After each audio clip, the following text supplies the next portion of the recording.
The city hums. The air smells of cold metal and distant smoke. James stands in a shadowed alley, his tired eyes scanning the faces around him, none of them noticing his presence. His stomach growls louder than the laughter of the rich, those who walk past him without a second glance. His clothes, ragged and worn, mark him as different, a nobody. He grips the torn strap of his bag, the weight of it reminding him of his endless struggle. The world doesn't see him. They look right through him. A chill runs down his spine, but he doesn't flinch. Not anymore. He's used to the cold, the hunger, the silence.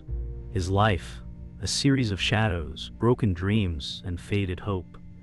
Yet beneath his hard exterior, a flicker of something stronger burns. He can't escape this life. It clings to him like the dirt beneath his shoes. But there's something he's hiding from them. Something that could shatter the world they've built around their wealth. The thought fuels him as he walks through the alley, unnoticed as always. But today, something feels different. A spark inside him, a realization that maybe, just maybe, everything can change. The weight of his empty hands presses into his palms, but the inheritance, it's out there, and it's his. The old, creaky door swings open, revealing the small, dim apartment James calls home. His mother, Mary, sits by the window, her hands folded neatly in her lap. Her tired eyes lift from the letter she's been reading, and she offers him a soft, weary smile. Her features are drawn with age and struggle, but there's strength in her quiet demeanor. "You're late again, James," she says, her voice gentle but carrying the weight of countless sleepless nights. James doesn't answer immediately. His eyes flicker over to her, a quiet pain in his gaze. He sets the bag down on the worn kitchen table, a sinking feeling pressing into his chest. The walls feel smaller tonight, tighter, like they're closing in. "Not Mom." "They never stop," he says finally, his voice barely above a whisper. The words sting more than the cold wind outside. Mary looks at him, her tired hands brushing a loose strand of hair from her face. "The world may not see you now, James, but you've got more in you than they know," she replies softly, a hint of something fierce buried in her words. James doesn't respond. The silence between them stretches out, heavy with the unsaid things. The light from the small window spills across Mary's face, making her look far older than her years. Yet, in her eyes, James sees something else. A hidden strength, a silent defiance. Mary reaches out and places a gentle hand on James' cheek, her eyes full of quiet wisdom. "The world may break you, James, but you are stronger than they think. Remember that." His jaw clenches as he nods, but a dark storm brews behind his eyes. The anger, the frustration, the yearning for something more. It all comes rushing back. He has known nothing but hardship, yet somewhere deep inside, he knows that he's capable of more than just surviving. His mother's words echo in his mind, but the world outside is cruel, and nothing changes. He's invisible to them, the rich who walk past him like he doesn't exist. But Mary's words, they stir something in him. A spark of hope, or is it just defiance? Either way, he can't ignore it anymore. The next day, the market bustles around James as he walks through the crowded streets, trying to blend in. He keeps his eyes down, avoiding the glances of the well-to-do patrons who pass by. Their voices are loud, brash, and full of wealth. As he walks past a group of young men, their laughter rings in his ears. They mock his worn shoes and ragged coat. One of them, a young man with a sharp smile, sneers at, "Look at the poor dog, just can't catch a break, huh?" he taunts. James grits his teeth but doesn't respond. The anger builds in his chest, but he swallows it down. He's used to it by now. This is his life. Invisible, ignored, and belittled. But the sting of their words cuts deeper than any of the insults from before. He's tired of being looked down on. That night, James lies in bed, staring at the cracked ceiling. The sound of distant voices and city noises filter through the thin walls, but it all feels so far away. His mind races, filled with thoughts of what could be, the life he could have had, the one he was meant to live. His fingers twitch as he reaches for the letter Mary has kept hidden for so long, the letter that could change everything, but it feels out of reach. It feels like just another dream. Still, he holds on to it tightly, the weight of its secrets pressing into his skin. Could this letter be the key to everything? Could it be his escape? The sound of hurried footsteps echoes through the narrow alley, growing louder as James races toward the corner, heart pounding in his chest. He can feel the presence behind him, chasing him. The night air is thick, the streetlights flickering erratically. He swallows hard, glancing over his shoulder, but he can't see who's there. The tension builds. He pushes himself harder, his worn shoes slapping against the wet pavement. His mind races with questions. Who is following him? And why? He didn't have time to think, just to run. The chase feels like a blur. The sound of pursuers grows closer. Panic rises in his chest. Was it the John? Isabella? He can't tell, but every instinct tells him it's someone dangerous. His legs burn, his breath shallow, but he forces his body to keep moving. Suddenly, he stumbles, almost losing his footing on the slick road. But his hands hit the ground, steadying him. His heart pounds in his ears, the air colder than before. He pushes forward, rounding the corner of the building. As he risks another glance behind him, the shadows seem to shift. Someone is still there. James tightens his grip on the bag, his only remaining piece of security, and runs faster, knowing he can't afford to slow down now. After what seems like an eternity of running, James finally stops, panting, in a small hidden courtyard. The faint sound of footsteps fades into silence, leaving him trembling. He presses his back against a crumbling brick wall, trying to steady his breath, eyes darting around the shadows. His mind reels from the chase, and he can still feel the weight of the danger pressing on him. But as the adrenaline fades, a different kind of exhaustion settles in. His body aches, his breath ragged, and his heart still races. The courtyard is quiet now, the distant sounds of the city muffled. James stares at his hands, still gripping the worn leather bag tightly. He knows he can't run forever, but he doesn't know what else to do. Who was chasing him? And why? Was it the John trying to reclaim what's his, or something more sinister? He leans against the wall, letting his body sag for a moment. The cool air of the night brushes against his face, offering little comfort. There's only one thing left to do now: find out why he's being hunted, and figure out what he's meant to do with this inheritance. Suddenly, a shadow moves across the alley. James' heart skips a beat as he instinctively tightens his grip on the leather bag. A cold voice cuts through the silence, carrying a sense of power and control. "You've come too far, James. You don't know what you're dealing with." The voice is low, calculating, unmistakable. The patriarch. James feels the blood drain from his face, but he refuses to show fear. He doesn't know how the patriarch found him, but he's not going to back down now. "I don't care who you are," James mutters, standing straighter. His voice wavers slightly, but his resolve is strong. "I'm not backing down." A slow, cold chuckle echoes from the darkness. "You should, James. There's nothing for you here. You think you can just waltz into my world and take what's mine?" The figure steps into the light, revealing the patriarch, 50s male, tall and imposing, dressed in a sharp suit, his demeanor one of absolute control. His eyes gleam with menace, a dangerous smile tugging at his lips. The air grows heavy, and the moment stretches.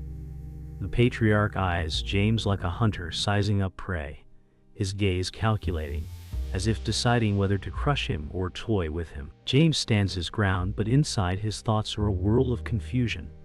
"Listen to me, boy," the patriarch says, his voice surprisingly calm. "You think you've been wronged, that you've been robbed of something, but you know nothing of what it takes to keep power. You think running away is going to fix anything?" James stares at him, words caught in his throat. There's a truth to what the patriarch says, an undeniable weight behind his words. James tries to speak, but his voice falters. The truth is, he doesn't know what he's doing. He's acting on instinct, not strategy. For the first time, James feels the full weight of the world he's entered. This isn't a fight for survival. This is a war for control. The path you're walking, the patriarch continues, will lead to nothing but ruin. James clenches his fists, his thoughts spiraling. He knows he can't turn back. He's already too deep, but the warning, the fear in the patriarch's words hangs in the air. James knows the next move is his. There's no more running. The stakes are too high. But what is his move? The truth is, he's never been this far before. There's no easy answer, no safe way out. The weight of his heritage, the inheritance he didn't ask for, presses on him like 1,000 pounds. With a deep breath, he steps forward. "I'll find my own way," he says, more to himself than to the patriarch. The decision is made. He won't let anyone dictate his future. Not anymore. James doesn't look back as he walks away, every step a declaration of defiance. He's not sure what's ahead, but one thing is certain. It's time to fight. The air feels still, almost peaceful, as James stands in the quiet study. Isabella has invited him here, a safe place to talk. The dim light from the fireplace flickers, casting soft shadows across the room. He's not sure why he trusts her, but there is something in her eyes that makes him feel heard. "You've come a long way," Isabella says softly. Sitting by the fire, her voice a gentle melody in the otherwise silent room. Her tone is warm, almost motherly, yet there's something off about the way she glances at him, too quick, too calculated. James hesitates, the familiar weight of suspicion gnawing at him. "Why help me?" he asks, his voice low, uncertain. It feels like a moment of calm before the storm, as if the danger lurking just behind the door is waiting to pounce. She smiles, but it doesn't reach her eyes. "Because I understand you," Isabella says. "I know what it's like to be ignored, to be pushed aside." James leans forward, drawn in by her vulnerability. There's a moment of connection, an intimacy he hasn't felt before. But as he sits closer, a faint unease tightens his chest. Isabella shifts her posture subtly, her hand brushing the letter on the table, as if it's not just a piece of paper but something far more dangerous. The conversation shifts to something deeper. Isabella begins to open up about her past, her voice softer now, vulnerable. She speaks of the betrayal she experienced, how her family cast her aside, how they never believed in her. Her pain is palpable, and for a moment, James almost believes her. "You think you're the only one who's suffered, James?" she asks, her voice catching. "We've both been dealt unfair hands, but that doesn't mean we have to keep playing their game. We can change everything." Together, James watches her closely. There's sincerity in her voice, something real. The flicker of warmth between them feels genuine, but then just as quickly, it fades. A shadow crosses Isabella's face and her smile falters. For a moment, James is unsure of what to believe. Her pain, her empathy. Could it be real? Or is this all just another manipulation? Isabella reaches for the letter again, her fingers brushing the paper. He doesn't know why, but something in that simple gesture stirs a deep sense of unease in him. As Isabella stands up, her eyes meet James with a sharp, searching gaze. "You're not alone in this anymore," she says, but there's a hidden weight to her words, an underlying warning. Isabella's words echo in James's mind as he watches her move around the room. He can feel the tension building between them, thickening like a storm on the horizon. Suddenly she turns to face him, her gaze unwavering. "You're just like him," she says, her voice cold now as if flipping a switch. "You think you can just walk into this world and take what's mine?" James stares at her, stunned. "What are you talking about?" she smiles. "But it's not the same. I wanted to believe you, James. I really did. But you're no better than the rest of them. You're just another pawn in the game." James feels his chest tighten, his blood running cold. The warmth he felt moments ago is now replaced by a deep chill. "No, this isn't what I wanted," he says, his voice faltering. The realization hits him hard. Isabella, the one person he thought he could trust, might be just as dangerous as the patriarch. There's a flicker in her eyes, something predatory. "It was always going to be this way," she says, almost pityingly. "You just didn't see it coming." The words hit like a slap. James stumbles backward, his mind reeling. You lied to me," he whispers, the betrayal sinking deep into his chest. The world tilts on its axis as the truth unfurls before him. Isabella was never his ally. She has been playing him from the start. Without a word, Isabella moves toward him, and James feels the sharp sting of betrayal. He pulls the letter from the table, her hand steady. "This is mine, James. I should have been the one to get this." In a swift, brutal motion, Isabella rips the letter in two, the pieces falling to the floor between them. James stands frozen, his heart sinking. "Why?" he gasps, his voice breaking. She looks at him one last time, her expression hard, without remorse. "Because it was never yours to take." With a final glance, Isabella turns and walks away, leaving James standing alone in the dim room, his world shattered. The echoes of her betrayal reverberate in his mind, and James is left standing still, unable to process the enormity of it. The room is silent. James doesn't move, his chest heavy, his thoughts a storm. The cold air feels oppressive as he stands in the center of the room, staring at the torn letter on the floor. He doesn't understand. How could he have been so blind? His heart races as the reality sets in. Isabella wasn't an ally. She was a threat.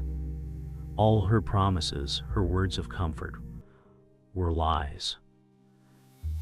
The betrayal cuts deeper than anything he could imagine. James takes a deep breath, steadying himself. He won't let this break him.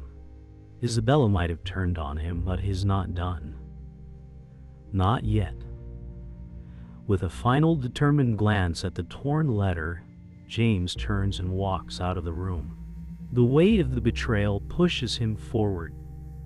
There's only one thing left to do: get to the heart of this family, face the patriarch, and take back what was stolen from him. Silence settles after the storm, thin as frost on glass. The study breathes smoke and dust. James stands where trust broke, staring at the torn letter. The clock ticks like slow hammer blows. Air tastes of ash and old varnish. Firelight trembles, then steadies. He gathers the scraps, reading absences more than ink.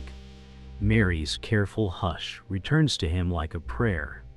Isabella's smile replays, bright at the edges, cold at the core. "What did I miss?" James said. "And why did you all hide it?" He remembers the mansion's hush when he first arrived. Footsteps that paused, then fled. A seal on the wax he never understood. He sees it now in the corner scrap, a crest split in two. A hidden mark points past bloodlines toward choice. The room tilts, then slips into yesterday. Smell of soap and steam folds into memory. Mary hums at the sink, quiet as rain on tin. James asks about the letter, and she flinches. "Not yet," Mary said. "Some truths arrive like knives." The kettle clicks. The world returns to light. In the study, the flame pops, and he follows that sound back. He hears the patriarch's voice from a distant hallway, cold and exact. "Lock it away," the voice said. "Let the boy grow invisible." A second voice, weary, refused. He tastes iron, like fear bitten through. The past and present braid. Footfalls, a door, a hush. He sees Mary's hands hiding the seal in their bread tin. Love was the vault. The cost was silence. The truth, the letter named a choice, not a throne. He finds Mary in the quiet of morning light. The house holds its breath with them. "I need the whole story," James said, voice thin but steady. She studies his face, then nods once. The clock mutters. Her hands unfold. "He feared you'd choose mercy," Mary said. "Mercy breaks empires." Heartbeat rises in his ears like drums in fog. "You hid me to keep me alive," James said. "I hid you to keep you kind," Mary said. The space between them fills with truth they tried to spare. He inhales, slow, tasting dust and tea. Hesitation loosens. A path appears. What he wants is not the gold. What he wants is the lever that moves rooms and men. The purpose shifts like a tide turning toward open water. The patriarch waits in the gallery, statues like silent jurors. "You carry my name," he said, "but not my will." His voice glides, velvet over iron. James walks the line of portraits, measuring ghosts. "You hid a choice inside a curse," James said. "I preserved the house," the patriarch said.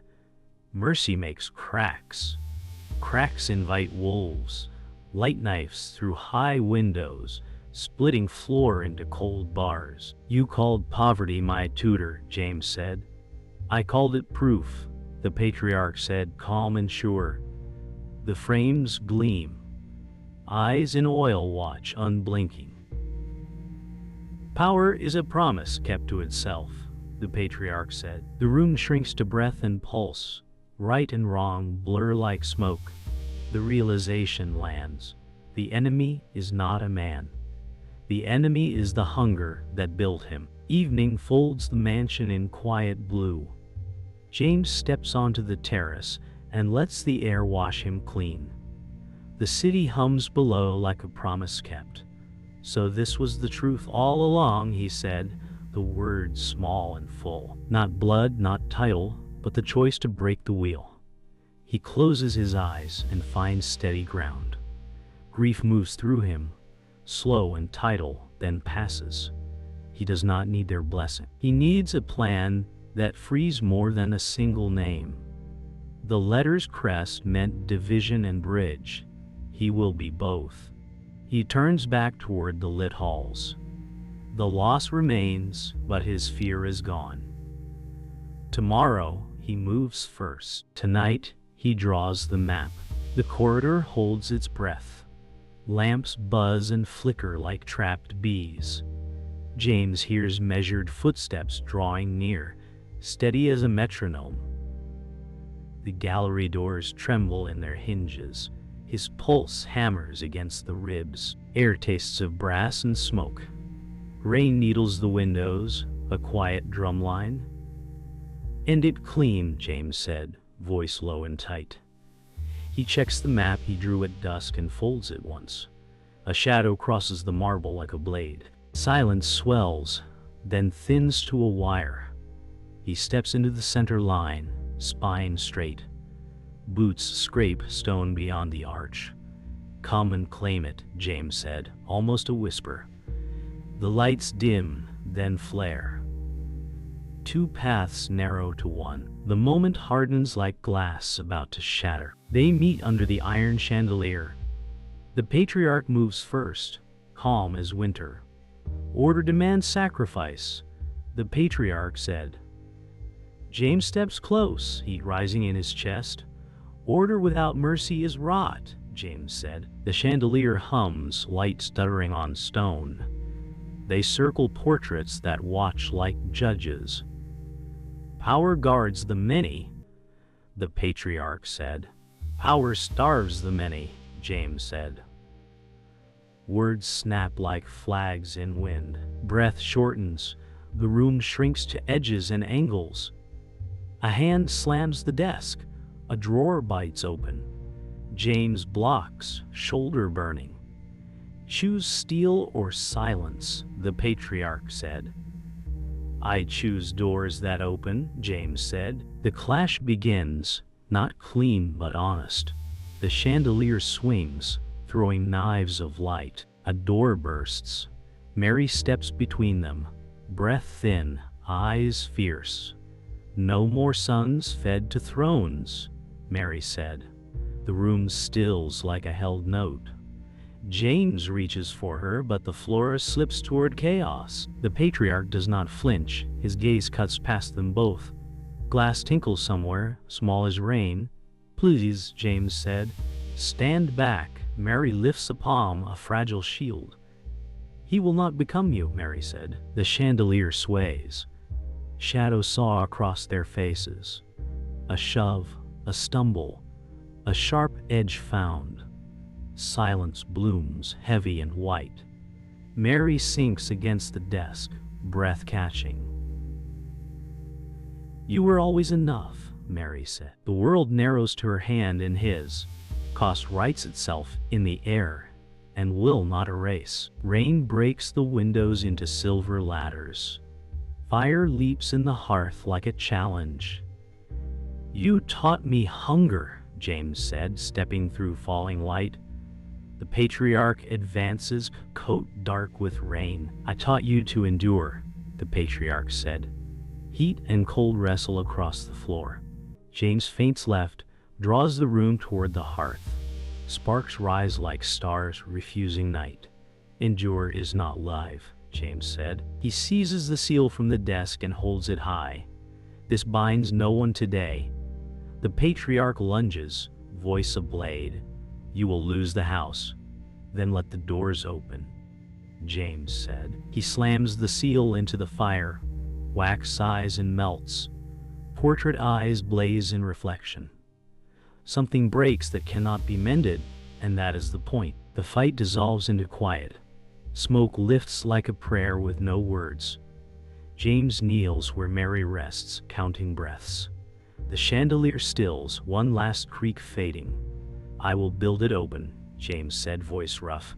The patriarch stares at the hearth, smaller now, years heavy on his shoulders. Rain softens to a hush against stone. Portraits dull and cooling light. James stands, spine straight, grief steady as tide. He does not lift a crown. He unlocks a door in his mind. It ends here, James said, and begins there. He takes Mary's hand and rises into the echo. The gallery exhales. Outside, the rain turns thin and bright. One key rests on the desk, plain as a seed. Dawn slides across stone and stills the house. Smoke thins in pale ribbons that fade into the rafters. James stands in the gallery and listens to the soft click of the clock. The air is wet with rain and ash. Light rests on broken glass like quiet stars. James gathers the scattered papers and sets them in a neat stack. The hearth is only ember now, breathing slow. It's over, James said, and the words feel heavy but clean. Footsteps echo far away, then vanish into hush. James looks at the dark mark on the floor and understands what is gone. James walks the corridor where the fight began. Each step is slow, a lesson spoken by the floor. He remembers Mary at the door, brave and shaking. He remembers the patriarch under hard light, certain and distant. The memories arrive in short flashes, bright and sharp. A touch on his sleeve, a torn map, a spark rising like a prayer. We lived through it, James said, and breath steadies in his chest. The house answers with soft creaks like old bones. James opens a window and lets clean air in. Life will go on, but it will not walk the same road. James finds the study where quiet remembers names. Mary rests on the settee and watches the light climb the wall. Time slows until the tick of the clock feels like waves. "I was afraid for you," Mary said, voice thin but sure. James sits beside her and breathes with her rhythm. The fear in his chest loosens its knot. "I should have told you sooner," Mary said. James takes her hand and lets silence answer. Forgiveness arrives like rain after heat, simple and complete. The room exhales, and both of them do too. James opens the old bread tin on the table. Inside lies a small note that Mary kept safe. The words are plain and spare, a map of years. "If you must choose, choose people," Mary wrote long ago. The sentence echoes like a bell held in a palm. James sees every lesson inside the quiet days. He sees the crest split and the bridge drawn under it. The past does not vanish. It learns to bow. James smiles once, small and bright, and lets the paper rest. The truth feels warm enough to carry without hands. James walks to the great doors and turns the plain key. The hinges answer with a low hymn. The city breathes beyond the threshold, bright after rain. "We open," James said, and the words carry further than walls. He steps aside and lets the light spill across the hall. Rooms that once guarded silence invite voices. Grief remains, but it rests beside resolve like two hands.